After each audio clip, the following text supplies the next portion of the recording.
Je vais commencer. Donc, Boker Tov tout le monde, je suis très, très, très heureuse de vous voir, aussi nombreuses, Baruch Hashem.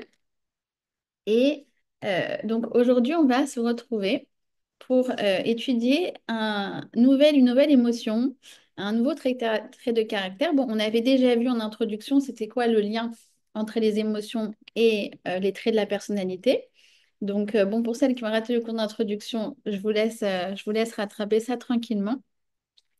Mais voilà, il y a des fois où on a envie de sortir des choses, bien que ce soit un petit peu décalé. On a envie d'être en décalage. Et cette notion-là, elle s'appelle la notion de la hazout. Hazout avec un aïn en hébreu. Et donc ça, c'est la page d'après. On avait vu la semaine dernière Shar Anava. On avait vu en fait le principe de la gêne, d'accord? On n'avait pas rappelé de toutes les situations gênantes et on avait expliqué en quoi elles pouvaient être productives. Et là, en fait, c'est tout à fait l'inverse. C'est l'inverse précis. C'est donc la hazout, c'est l'effronterie, l'insolence, le côté sans gêne. Mais vous allez voir aussi, c'est l'audace. Et l'audace, ça peut être très positif. C'est savoir oser, oser avoir le courage de ses opinions. Voilà, c'est beaucoup, beaucoup de choses en fait. Et c'est un thème qui est très, très juif. Vous allez voir, c'est très fort. Et voilà, j'espère que je vais avoir le temps de vous dire tout ce que j'ai à vous dire en 1 heure. Alors pour ça, voilà, accrochez vos ceintures et on est parti. Alors déjà, il y a une Mishnah dans Avot, Pirkei Avot, qui dit comme ça, qui dit Ave az kanamer, vekal kanesher, verat katzvi, vegibor karye lasot retson avicha sheba shamayim. Alors, il dit comme ça, donc Yehuda ben Tema Omer, Yehuda ben Tema dit, sois effronté. Donc, c'est cette fameuse ose dont on va parler, effronté comme le léopard, leste, léger comme l'aigle, euh, rapide, prompt comme le chevreuil et fort comme le lion pour accomplir la volonté de ton Père qui est aux cieux. Et il termine en disant quelque chose comme ça, il dit Az panim la Gehinam ou Boshet panim le Gan Eden. Ce qui veut dire l'effronté finira au Gehinam. Alors ça a l'air très angoissant comme ça, de prime abord comme phrase. Et celui qui est Boshet panim, celui qui sait bien utiliser le sentiment de gêne, de honte, comme on a vu la semaine dernière, eh bien sa vie sera une vie de Gan Eden. Alors, on ne comprend pas. On ne comprend pas pourquoi, parce que en tout début, vous avez vu, il nous dit Eve az kanamer, soit effronté comme le léopard. Et à la fin de la Mishnah, il nous dit exactement le contraire. On a l'impression qu'il se contredit. Il dit attention, celui qui a de la hazout, celui qui est effronté, il va aller au Guéhinam. Donc on ne comprend pas. Alors en fait, vous allez voir, c'est pour ça que bon, la semaine dernière, je voulais absolument mettre la boucha et la hazout ensemble parce qu'en fait, ça forme un équilibre qui est juste merveilleux, que j'aimerais voir avec vous. Euh, mais donc pour ça, on va essayer de repréciser ce qu'on a vu la semaine dernière à propos de la boucha. Parce que voilà, c'est quoi cette bochette panim dont il parle? Alors, à la fin du cours, la semaine dernière, vous m'aviez posé des questions. Je me suis rendu compte qu'il y avait certaines choses essentielles que je n'avais pas précisées. Alors, bochette panim, on avait dit qu'en fait, c'est celui qui sait bien utiliser le sentiment de honte et de gêne. Voilà comment on avait décrit les choses. On avait expliqué que la boucha, la gêne, c'était un sentiment produit suite à un comportement inapproprié. Vous vous souvenez? Et donc, en fait, souvent quand on pense à la honte, naturellement, comme ça, de prime abord, on pense à une tierce personne devant qui on a eu un comportement qui était un peu en décalage. Mais en fait, on a étendu l'idée à soi-même et on a étendu ça au respect de soi-même. C'est comme ma fille, par exemple, hier, qui me dit, Maman, j'ai été dans la rue et j'ai croisé la Mora et j'avais pas de collant. Alors, je lui dis, bah, en fait, oui, d'accord, c'est embêtant, mais la Mora, on s'en fiche. La prof, c'est pas ça le problème. C'est par rapport à toi-même. Elle te fait juste ressortir une vérité que tu dois être cohérente en tant que fille de Beth Yaakov, d'accord? Une fille qui appartient à une famille orthodoxe, d'accord? Donc, en gros, ce que je lui dis, c'est exactement ça, en fait. Je dis, mais La morale, bah, finalement, le fait qu'elle soit là n'a fait que ressortir quelque chose qui te concerne finalement toi-même. D'accord? Donc, vous avez compris, c'était ça l'idée. C'est ce qu'on avait expliqué, que cet inconfort, finalement, eh bien, il pousse l'homme à changer, parce qu'en fait, il le remet en question, il se dit, mais finalement, c'était incohérent. Et l'objectif, c'est, on avait dit, de réduire nos incohérences pour aller vers une forme de cohérence. Et donc, dans ces cas-là, le sentiment de gêne, comme je vous ai dit, il est parfaitement productif. Il est parfaitement productif à partir du moment où il est ciblé, il est ponctuel. Ça veut dire, ça sert à produire le regret, du coup, ça fait qu'on n'a pas envie de refaire cette chose-là.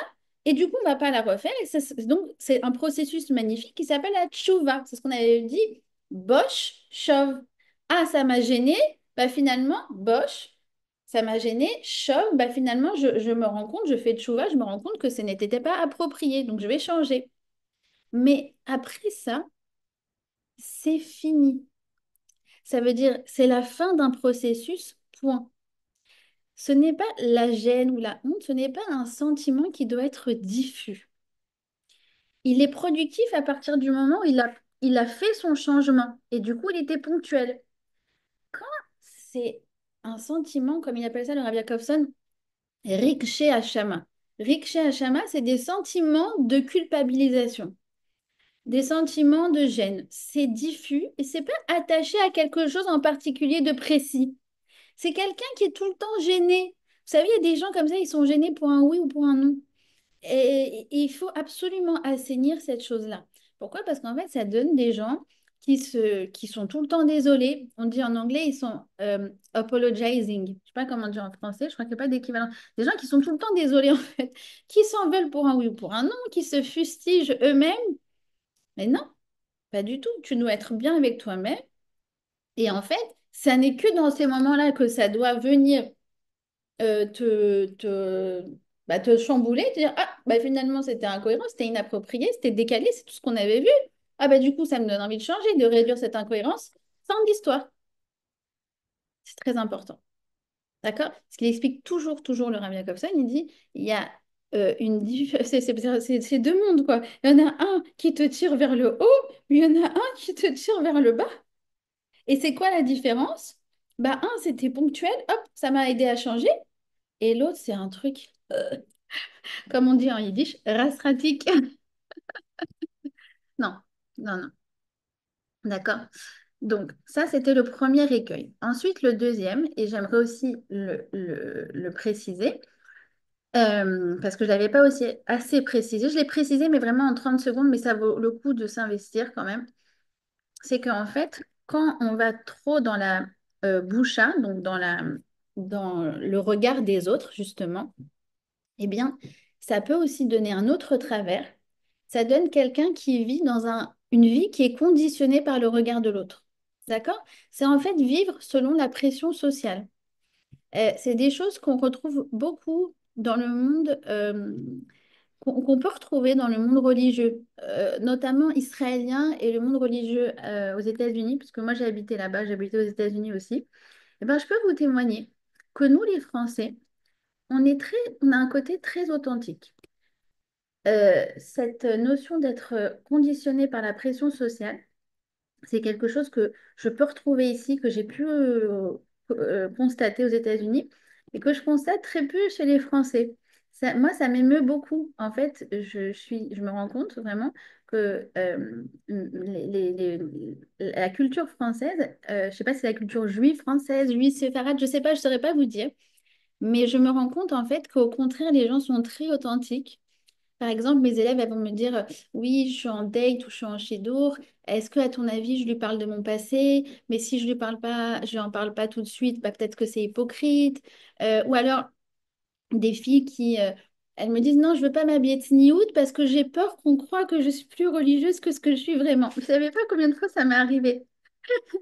Et je dis, mais non, tu es en processus, mais c'est pas grave, tu peux t'habiller comme ça de temps en temps. Tu peux mettre le foulard une fois ou deux fois par semaine, tu peux le mettre que à la synagogue.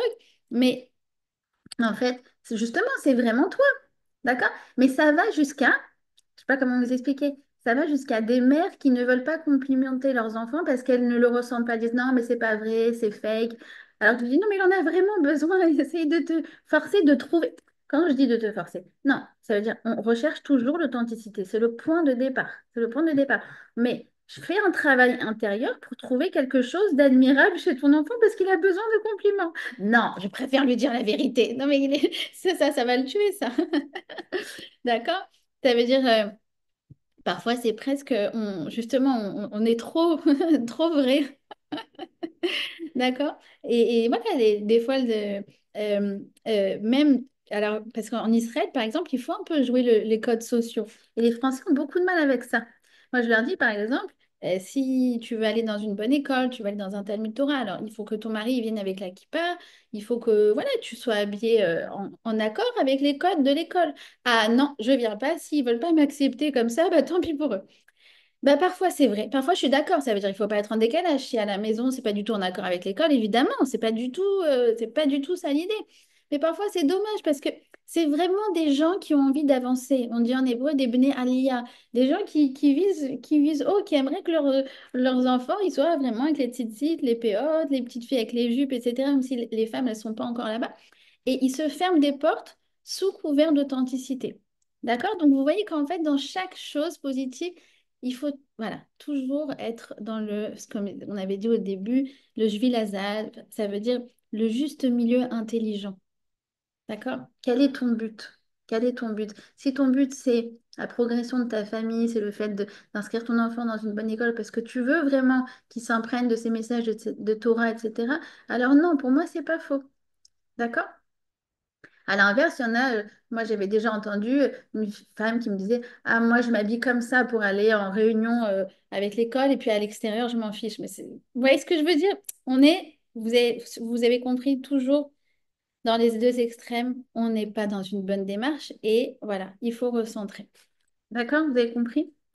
Et donc ça, c'est ce qu'on avait dit, que de toute façon, on se souvient que, évidemment, on n'est jamais autant au top que ce qu'on montre, d'accord? Ça veut dire, en fait, on a toujours un décalage entre notre intériorité et notre extériorité. On avait expliqué que c'était pour ça que Adam et Ève, ils avaient reçu les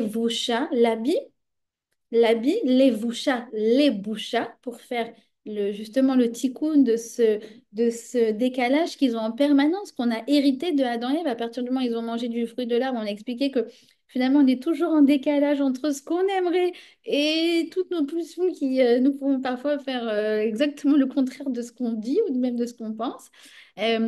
Parfois, tu dis, oui, il faut respecter ses parents et en même temps, ta mère, elle t'appelle et tu la filtres alors que tu es en train de faire un cours magnifique sur le Kiboudorim. D'accord. Euh, tu sais que les autres, ils doivent pas être victimes de tes sauts d'humeur, mais là, tu as explosé. Euh, mais on a dit que cette inadéquation entre l'être et le paraître, c'est un moteur de vie. Et c'est vrai qu'on n'y arrive pas toujours. Moi, c'est ce que je dis aux calottes quand je les prépare. Je leur fais un cours de Shalom Bait de malade, avec toutes les références, avec tous les plus beaux idéaux, avec tous les plus beaux objectifs. Je leur dis, moi, je ne suis pas du tout encore là où je vous parle, mais l'essentiel, c'est que je veux, je veux, je veux. Et chaque fois que je m'entends parler, bah, je m'entends parler justement. C'est pas que juste euh, déblate un cours et qu'en fait, finalement, je me sens parfaitement à l'aise. Je viens de dire tout ça. Non, à chaque fois, c'est ce que je leur dis, le cours, je le fais pour moi. Et chaque fois, c'est une nouvelle piqûre de rappel, de me rappeler, en fait, quels sont véritablement mes objectifs dans la vie. Et ça, c'est magnifique. D'accord? Ça veut dire que le but, c'est de tendre justement vers cette adéquation et c'est là qu'en fait le paraître, il est positif parce qu'on avait dit le paraître, c'est ce que je vais finir par être. Mais la vraie question, c'est quoi? Est-ce que cette personne, quand elle dit tout ce qu'elle dit, est-ce qu'elle veut vraiment devenir ce qu'elle paraît ou ce qu'elle dit? Ou est-ce que elle veut paraître pour cacher qui elle est vraiment? Nous, les gens, comme nous, comme toutes celles qui sont sur le Zoom et toutes mes élèves que je côtoie, on est des gens authentiques. Ça veut dire que quand on nous met face à nos incohérences, alors en fait, on est mal à l'aise.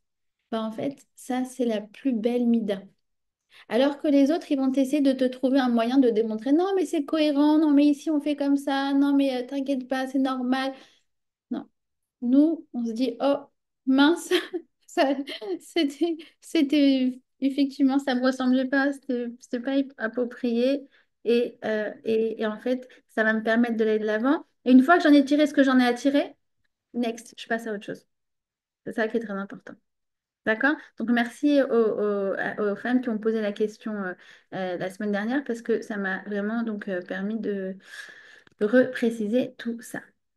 Alors maintenant, on va parler de la azout. Donc, comme je vous ai dit, azout, c'est, euh, ça peut être l'insolence, l'effronterie, ça peut être oser, azout. Je pense que oser peut-être vient de azout d'ailleurs.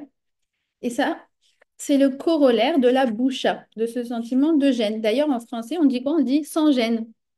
C'est le côté sans gêne, voilà. C'est c'est le parfait corollaire de ce qu'on a étudié la semaine dernière. Eh bien, ça aussi, ça peut être un sentiment parfaitement productif quand il est bien placé. D'accord? L'aspect sans gêne, on va expliquer. C'est en lien avec beaucoup de choses. C'est en lien avec l'humour juif. C'est en lien avec le courage. C'est en lien avec le émet. C'est en lien avec la émouna. C'est en lien aussi avec Hanouka. On va voir.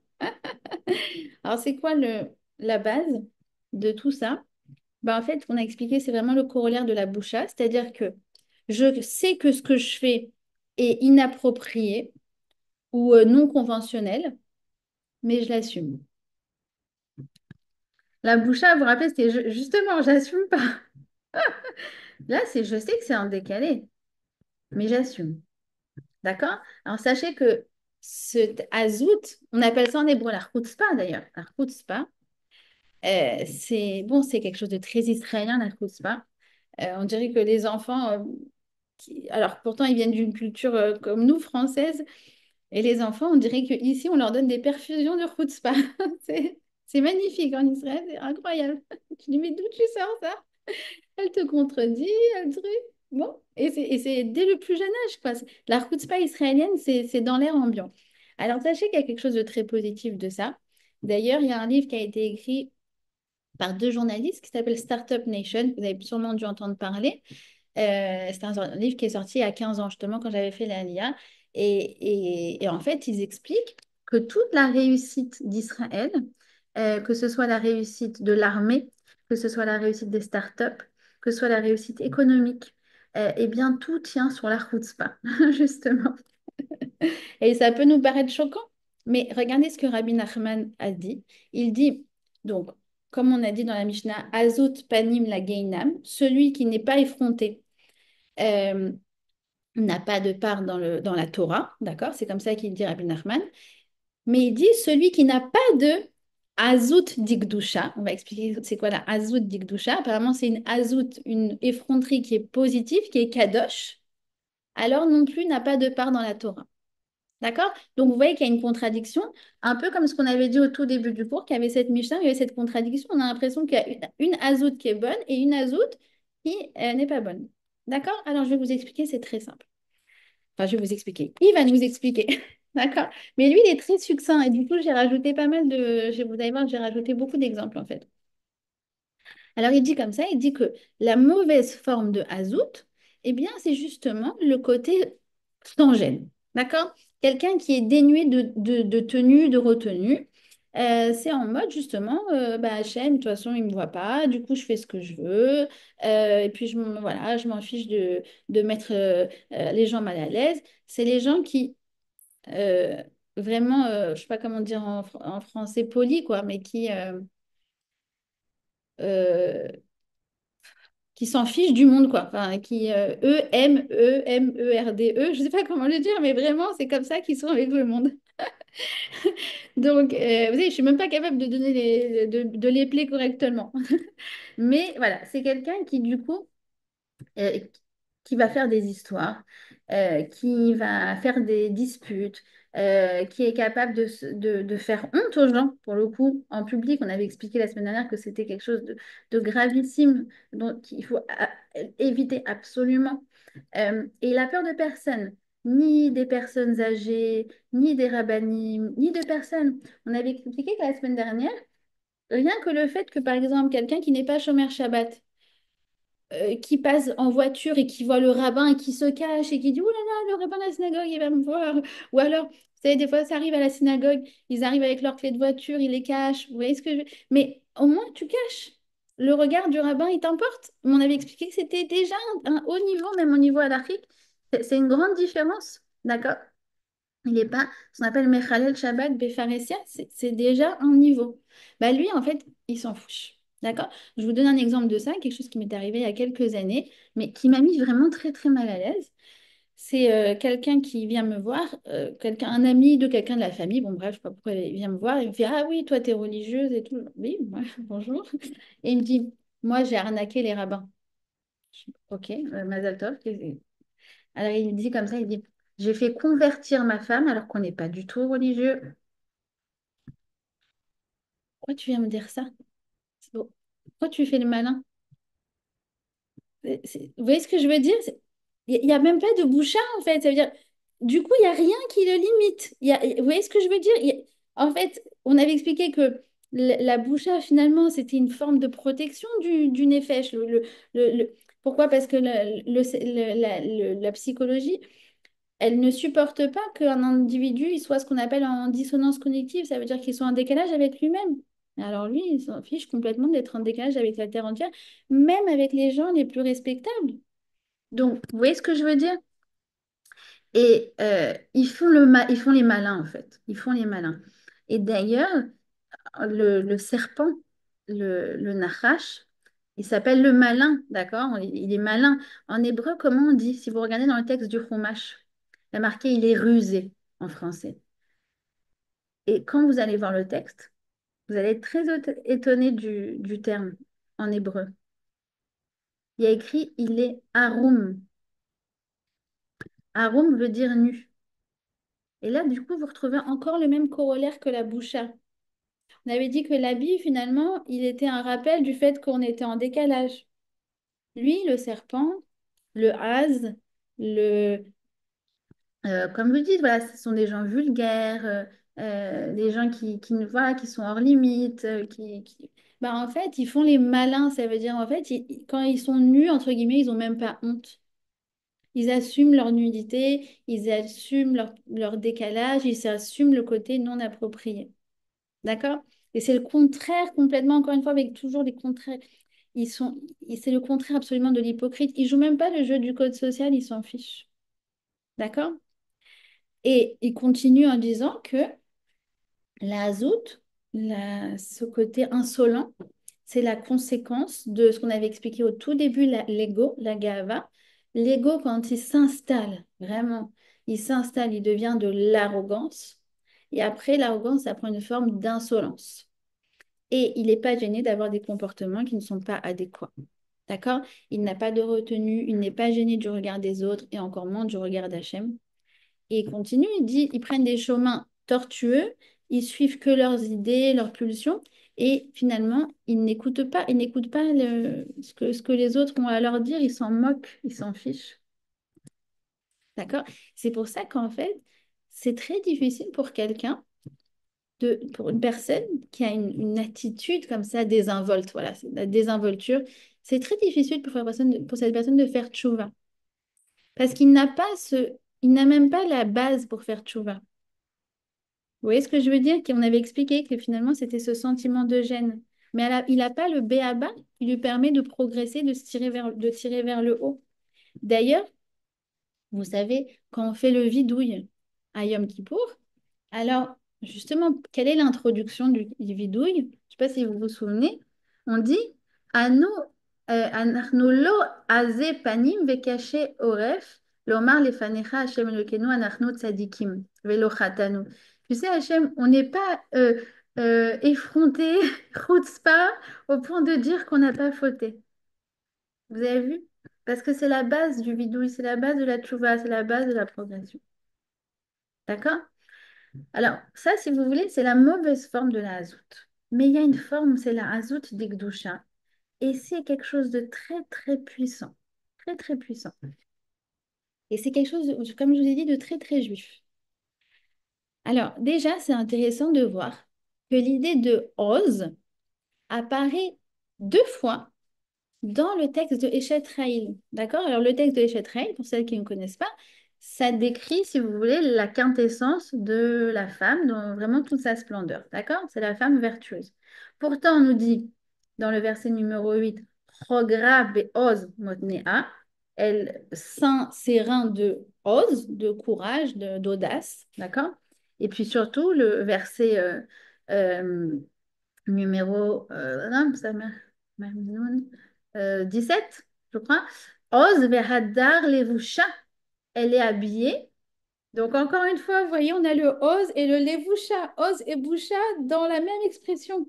Parce qu'en fait, c'est ce fameux équilibre qu'on veut chercher à atteindre. Eh bien, elle a un habit, levusha, de oz. Et là, vous me dites, oh là là, c'est compliqué.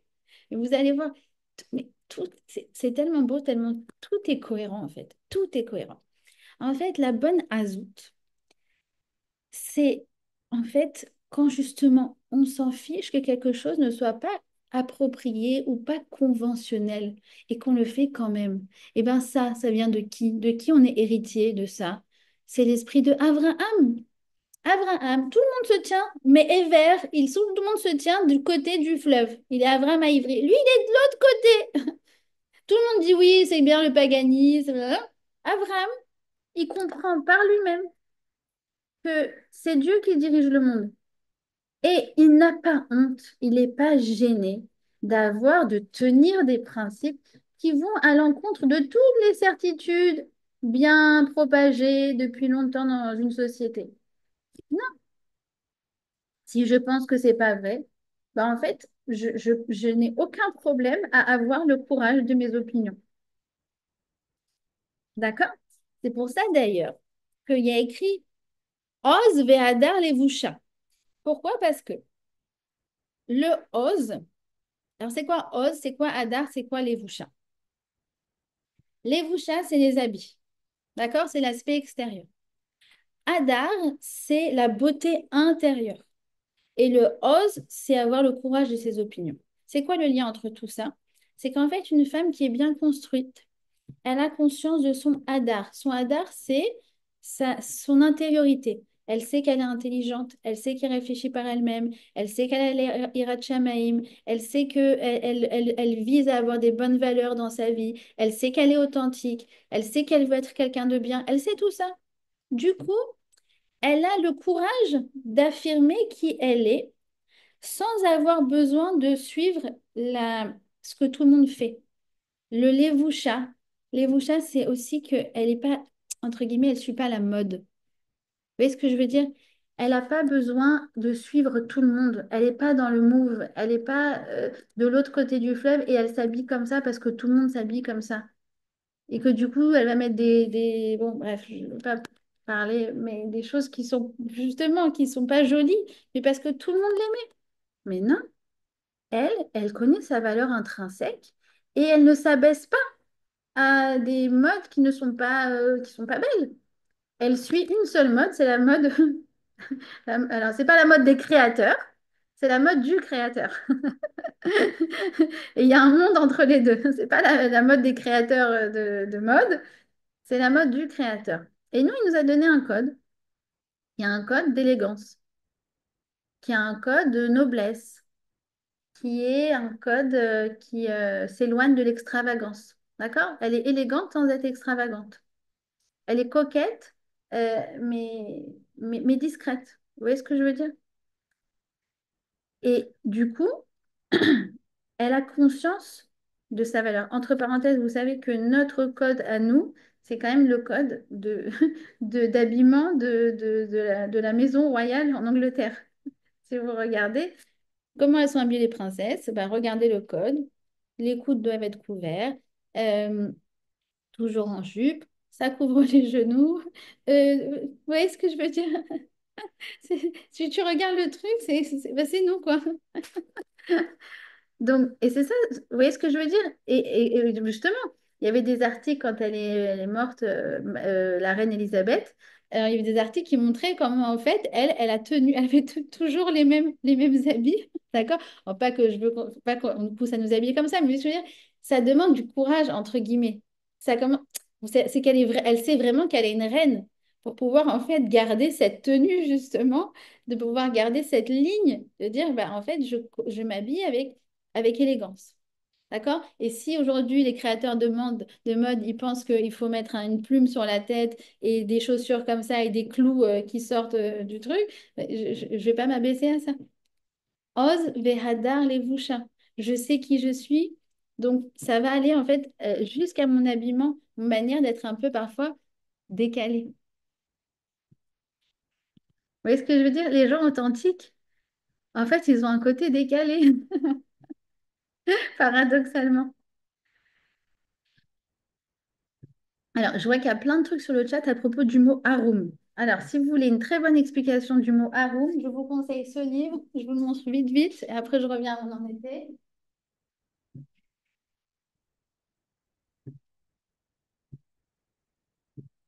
Voilà, c'est celui-là. Si vous voulez tout- un livre entier qui explique pourquoi le serpent il est haroum, voilà, pour répondre à, je ne sais plus qui posait la question, mais du coup il y a plein de réponses sur le chat. Donc bravo à toutes celles qui répondent et bravo à celles qui posent des questions. Je vous recommande fortement ce livre. D'accord? Faudrait que je mette que cette vidéo contient du contenu promotionnel. Alors, bon, j'ai pas été payée pour ça. Ok. Donc, vous avez compris, vous commencez à comprendre un petit peu. C'est un petit peu décalé. Ça veut dire, c'est par exemple, dire, voilà, en Israël, par exemple, dire ses brachot à voix haute. Vous voyez ce que je veux dire? Il y a le technicien qui est là pour réparer la machine. Je sais pas, c'est un juif. Bon, bah, écoute, je vais faire chez Akol, Baruch chez Akol, Nihabit Baro à voix haute. Et souvent, il fait comme ça. Amen. Il met la main. Les Israéliens, ils font comme ça parce qu'ils n'ont pas ceux qui n'ont pas, alors ils mettent le tissu du t-shirt sur la tête. C'est mignon.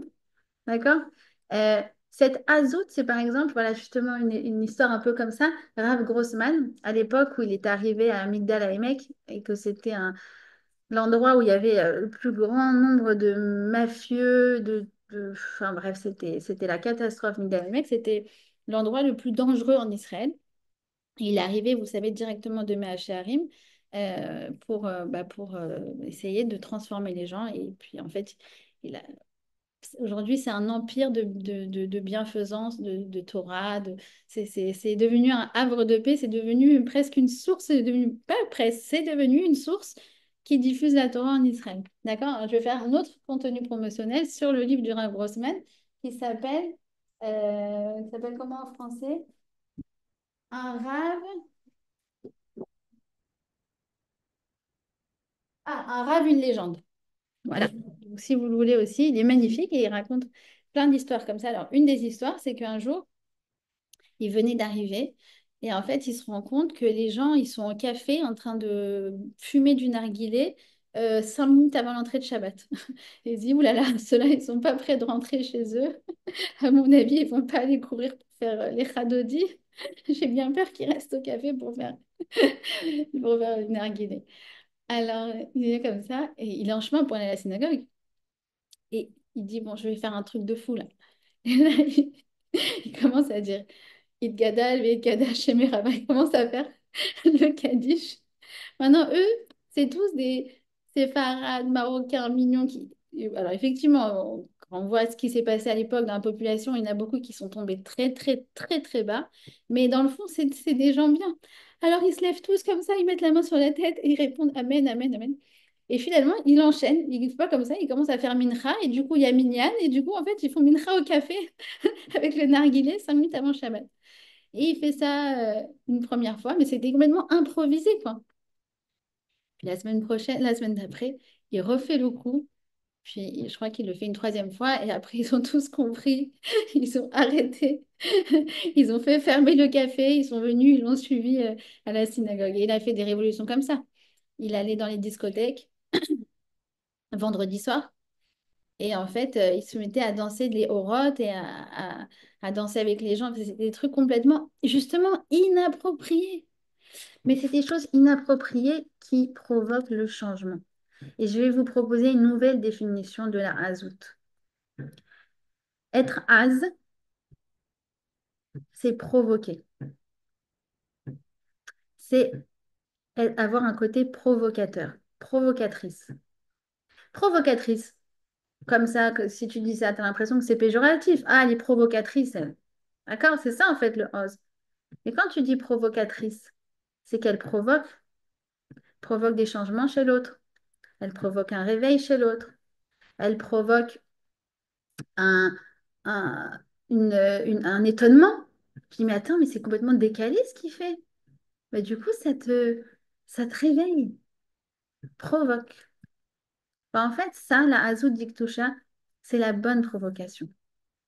Et celle qui incarne, justement, dans les Shetrail, celle qui incarne le Chogra Be'oz Motnea, donc on avait parlé du premier verset qui était Oz Ve'adar Levusha, d'accord? Là, c'est l'autre, c'est Chogra Be'oz Motnea. Elle ceint ses reins de courage. Eh bien, nous dit le Midrash, il s'agit de Myriam. Pourquoi? Parce que Myriam, elle a un côté très provocatrice, dans le sens positif du terme. Comment on sait? Bah, en fait, toute son histoire, c'est ça, Myriam. Par exemple, la première fois qu'on nous parle de Myriam, c'est quand on nous dit que, eh bien, elle et sa mère, Yocheved, ont été convoquées par Pharaon parce que Pharaon leur demandait d'être collabos et d'assassiner tous les nouveau-nés auxquels elles vont donner naissance. D'accord? Puisqu'elles sont sages-femmes. Elle et sa mère sont sages-femmes. Et donc, comme au début, Pharaon, il veut couvrir ses crimes, d'accord? Au début, il a un peu de boucha, Pharaon, d'accord? Ah, il veut que ce soit fait en secret. Bon, après, il aura même plus de boucha, il va assassiner les bébés devant tout le monde. En tout cas, à ce moment-là, il les convoque et leur demande de faire cette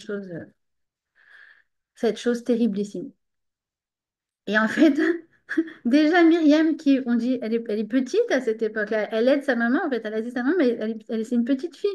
Déjà, elle a pas sa langue dans sa poche parce qu'elle se met à l'insulter en le traitant d'assassin. Maintenant, il faut imaginer, elle est haute comme trois pommes. Elle est devant le chef de la nation la plus puissante, d'accord, du monde. Et elle, comme trois pommes, elle ose lui dire ce qu'elle pense de lui. La première, Azout.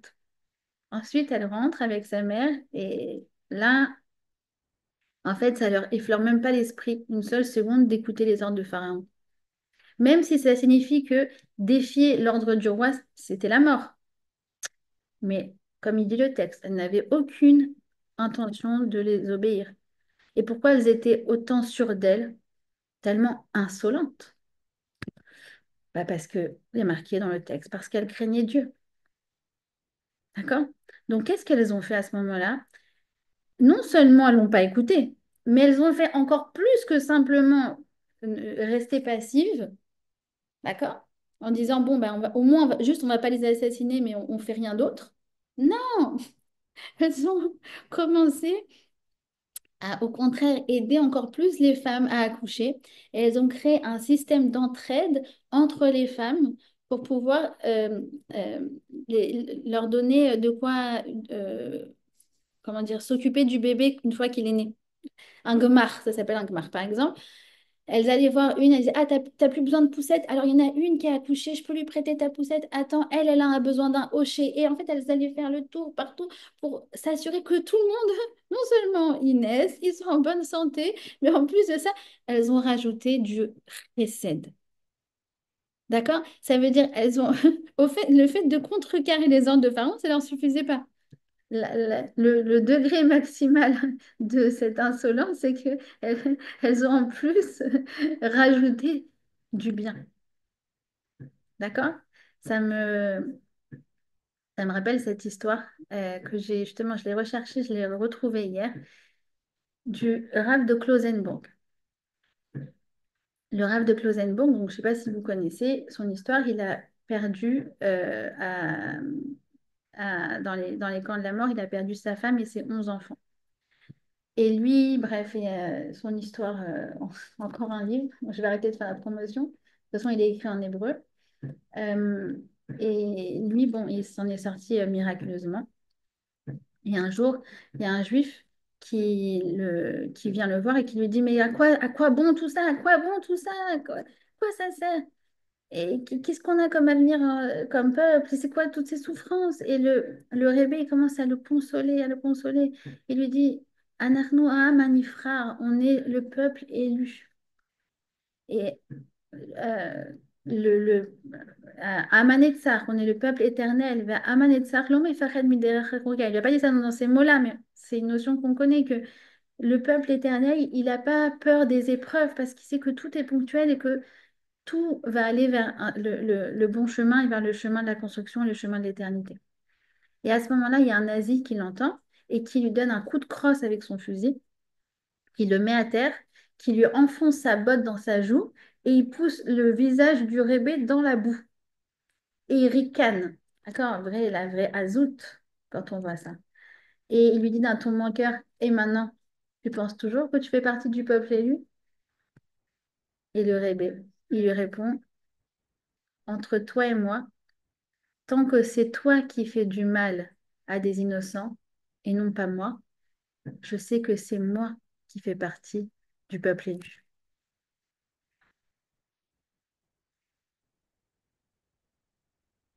Ça, c'est la hazout d'un juif qui est sous la botte d'un nazi et qui a l'audace de lui répondre ça.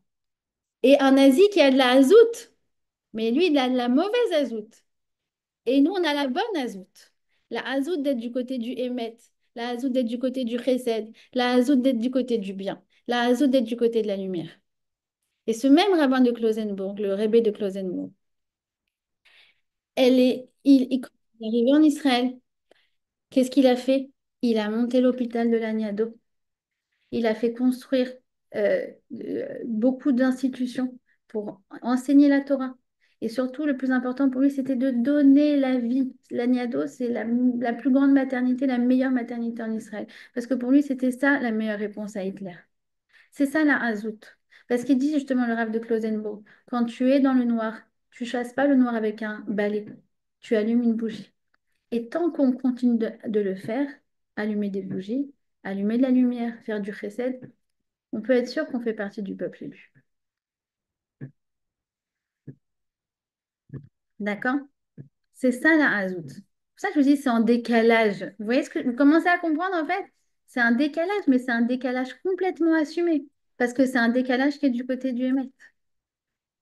D'accord? Alors, je vous continue. La Hazout de Myriam, c'est quoi? Vous la connaissez aussi. C'est que après, Pharaon, il dit que il fait un nouveau décret, que tous les bébés doivent être jetés dans le Nil. Et donc, sur ce, Amram, donc, qui est le mari de Yocheved et le père de Myriam, décide de se séparer de son épouse. Ils disent, on arrête de mettre des enfants au monde parce que à quoi bon donner des enfants s'ils sont voués à être assassinés? Et donc, ils se séparent. Et étant donné que Amram, c'est le grand rabbin de la génération, bah, finalement, tout le monde suit l'exemple de Amram. Et tous les couples décident d'un commun accord de se séparer. Ça y est, on arrête de mettre des enfants au monde. Et Myriam, qui est alors encore toute petite, nous dit le Midrash, elle vient voir son père et elle se met à protester contre son père. Alors, elle le fait avec Kavod, d'accord? Il faut lire le texte, vous allez voir, mais il y a marqué Abba, donc elle s'adresse avec lui avec Kavod, mais elle lui dit, tu sais, papa, ce que tu fais, c'est plus grave que Pharaon. Ah bon? Alors elle dit, bah oui, regarde d'abord son décret, il menace que les garçons. Toi, tu menaces aussi du coup les filles. En plus, Pharaon, il veut tuer leur corps. Mais les âmes, même si l'Oalénou, il meurt dans ce monde-ci, elles vont continuer de vivre dans le monde futur, dans l'Olam Abba. Mais toi, tu les empêches de naître, donc tu les empêches d'avoir accès au monde futur. En plus, le décret de Pharaon, c'est une menace, mais tu sais, Hachem, il a ses plans, c'est pas sûr qu'il va être appliqué. Par contre, toi, regarde du coup, tout le monde t'a suivi et vraiment, là, ça signe la disparition irrévocable de tout le peuple juif. Oh. Il n'y a que des textes, il y a que des textes juifs pour te raconter un truc comme ça. Que la petite, elle a 5 ans, qu'elle va voir son père. Son père, en plus, c'est pas n'importe qui, c'est le Baba Salé, c'est le grand de la génération. Vous voyez ce que je veux dire? Et qu'elle lui dit ça, et qu'en plus, elle a des arguments béton, tu sais, ça, tac, tac, tac. Alors, tu pourrais dire, bon, bah, Amram, il doit être gêné, et puis il va dire, non, bah, laisse tomber, écoute, non, va jouer à la poupée, Myriam, va jouer à la poupée. Mais non, parce que, justement, Amram, il a la bonne boucha. Elle l'a mis face à ses incohérences. Du coup, qu'est-ce qu'il fait? Hop, vous vous souvenez, il rectifie. Alors il dit, tu as raison, ma fille. Et il se remarie avec Yocheved. Et pour bien publier la nouvelle au maximum et pousser tous les bénis Israël à se remarier et à avoir des enfants et à construire une nouvelle génération et qui sera la génération qui va sortir d'Égypte, la génération de la Géoula. Ils organisent une roupa en grande pompe à laquelle tout le monde a assisté. Et Myriam, on dit qu'elle a dansé de tout son cœur. De tout son cœur parce qu'elle savait par intuition que l'union de leurs parents, c'était un bon présage pour l'avenir du peuple juif. Et effectivement, sont mariés le 6 Sivan et le 7 Adar, 6 mois plus tard, Moshe est né avec 3 mois d'avance, vous savez. Et Moshe qui sera destiné à sortir les enfants d'Israël, d'Égypte. Vous voyez ce que je veux dire? C'est la bonne Azout. Et j'ai lu, alors encore, je vous montre encore des livres aujourd'hui.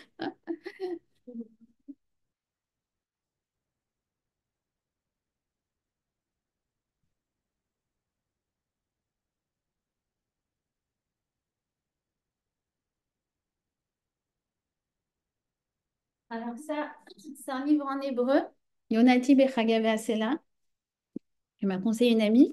C'est un livre de la rabbinite Notchtat, je ne sais pas si vous connaissez. Nifterah l'année dernière, donc on peut dire Zichron Livracha. Et c'est la fille du Rav Tauber, du Rav Ezriel Tauber. Et en fait, elle raconte l'histoire de sa grand-mère. L'histoire de sa grand-mère, elle s'apparente vraiment à tout ce qu'on a vu, cette fameuse Azout. Pourquoi? Parce que, eh bien, euh, pendant la Seconde Guerre mondiale, elle habitait en Tchécoslovaquie, eh bien, les couples, euh, à cette époque-là, les femmes avaient arrêté d'aller au mikvé. Parce que justement, elles s'étaient mises d'accord avec leur mari qu'il fallait arrêter d'avoir des enfants. Et à quoi bon avoir des enfants? Enfin, exactement la même chose que l'Égypte. Et sa grand-mère, donc la mère du Rav Tauber, c'était la seule qui continue encore à y aller. Elle a eu des enfants euh, pendant la guerre. Elle en a eu 2. Ensuite, elle est tombée enceinte. Elle a été attrapée par les nazis. Euh, Youssef Mengele, Imar Shemo Veziro, a fait des expériences sur elle. Elle était enceinte. Elle a perdu le bébé. Et ensuite, les femmes de l'hôpital, comme elles savaient elles allaient sûrement juste après, étant donné qu'elle était faible, etc., elle allait sûrement aller dans les chambres à gaz.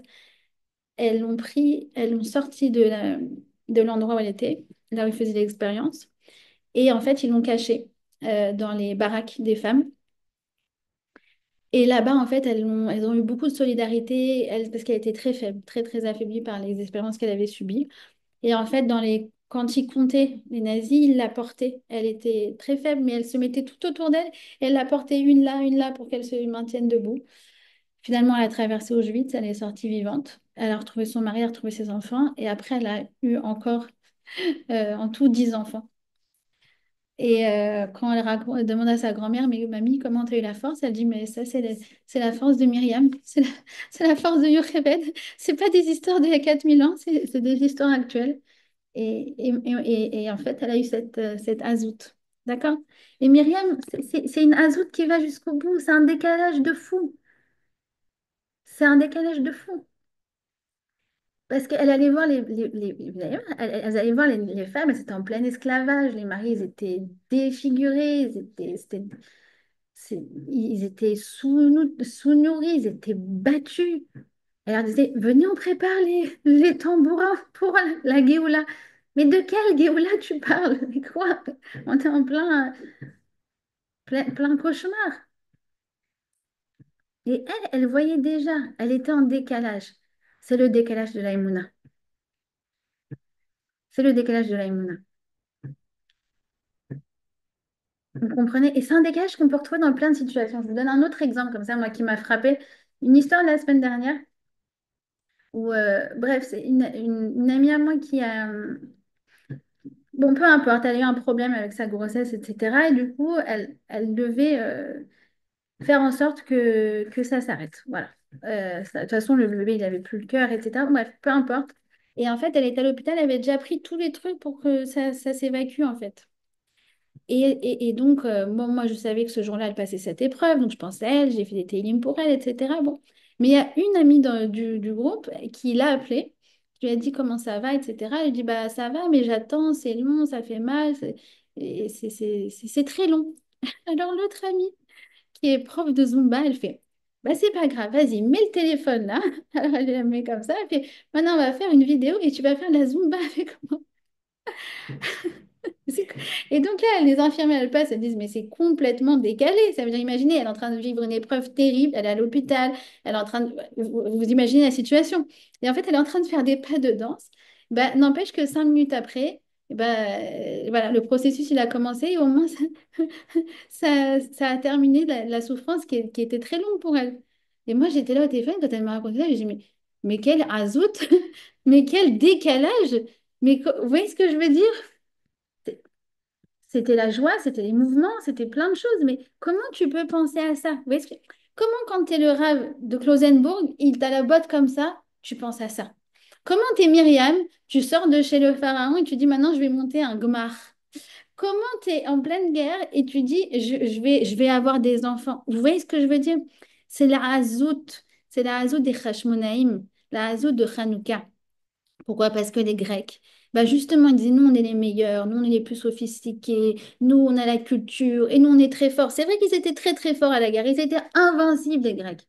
Ils avaient un système avec ce qu'on appelle la phalange. C'était des soldats qui se mettaient avec leurs boucliers, tous, tous, tous en groupe, et des lances partout, partout, partout. On appelait ça la phalange.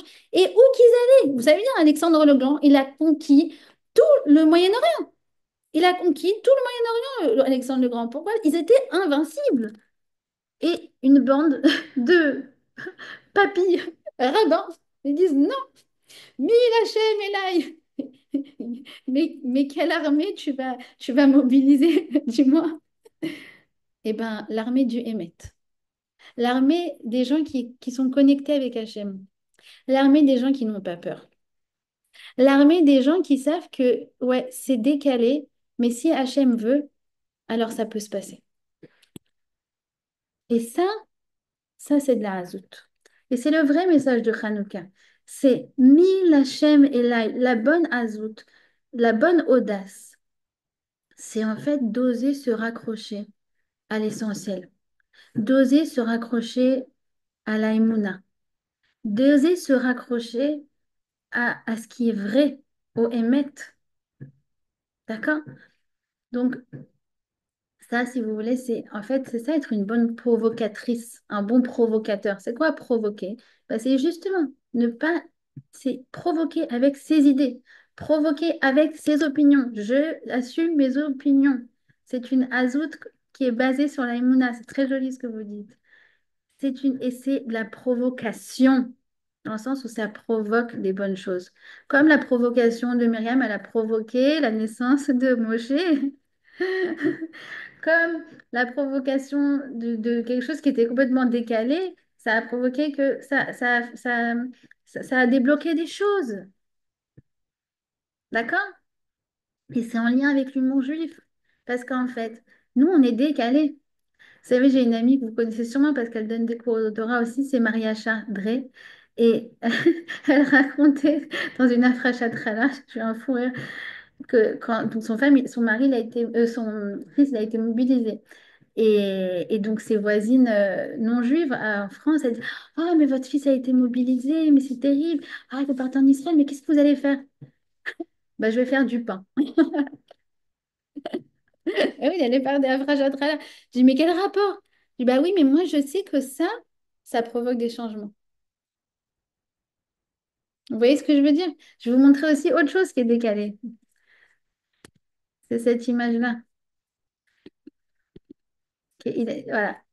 Quand on était en plan sous-côte, on avait des missiles qui nous sont tombés dessus.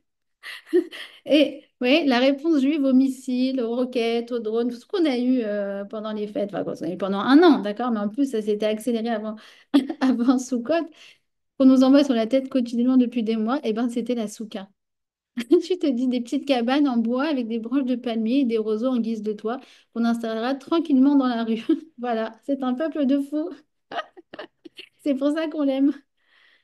Je dis, mais c'est décalé. Tout le monde te dit, bah, enfin, il faut aller au Miklat, il faut aller il faut au contraire, il faut se barricader, il faut se barricader. Et toi, tu dis, ah ben non, là, justement, je vais aller dans la souka, dans une cabane.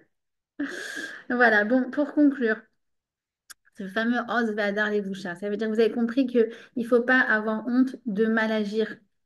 D'accord. Pardon, pardon, excusez-moi, je m'embrouille là.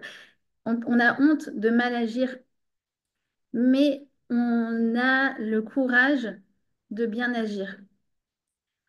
Ça veut dire qu'en fait, il y a un décalage qui doit nous changer, qui doit provoquer chez nous le changement. D'accord? Puis en fait, il y a un décalage qu'il faut assumer. Peu importe le regard des autres, peu importe si ça paraît un peu fou, peu importe si ça paraît pas réaliste. Parce que nous, les Juifs, on est hors du temps, on est hors norme, quoi. D'accord? Donc à un moment, il faut assumer ce côté juif. D'accord? Et je pense que vraiment, l'humour juif, il provient vraiment de ce qu'on a dans notre ADN. Alors, pour vous conclure ce parfait équilibre, je vais vous raconter une dernière histoire et je pense que vraiment, elle résume parfaitement tout ça. C'est l'histoire du Chafetz Chaim qui parlait à son fils. Et son fils, il lui dit, tu sais, papa, moi, à l'école, je suis dans la bande avec ceux qui embêtent un petit garçon. Alors, il lui dit, ah bon? Le père, il dit, ah bon. Alors, il lui dit, bah oui, oui, moi, je préfère être avec les plus forts. Et le père, donc le Chafetz Chaim, il dit, mais oui, tu as raison, il faut toujours être avec le plus fort. Après, il revient 5 minutes après, il lui fait, dis-moi, mon fils, à ton avis, Hachem, il est avec qui? Avec ceux qui embêtent ou avec celui qui se fait embêter? Alors le petit réfléchit, il dit, ah bah c'est vrai qu'Hachem, je pense qu'il est plutôt du côté de celui qui se fait embêter. Alors il a dit, tu as raison, faut rester avec le plus fort. Mais en vérité, le plus fort, c'est ce petit garçon. Pourquoi? Parce que c'est toi, tu l'as dit. Hachem, il est avec lui. Je trouve que c'est la meilleure conclusion. Parce qu'en fait, en gros, c'est ça. Ça veut dire, on n'a pas la pression sociale. Parce qu'en fait, nous, on est du côté du Hémet. On est du côté d'Hachem, en fait. Et c'est ça, être juif. C'est oser être en décalage et l'assumer. D'accord? Et, euh, et en fait, c'est ça qui provoque. C'est ça qui provoque les gens positivement. D'accord? Quand il y a un Israélien comme ça, il entend quelqu'un qui fait sa bracha à voix haute, bon, bah, ça a changé, ça a changé sa perception des choses. Vous voyez ce que je veux dire? Je dis, bah, attends, lui, il le fait, mais moi aussi, je pourrais le faire. Et ça change des mondes, en fait. Et ça, il faut l'assumer. D'accord?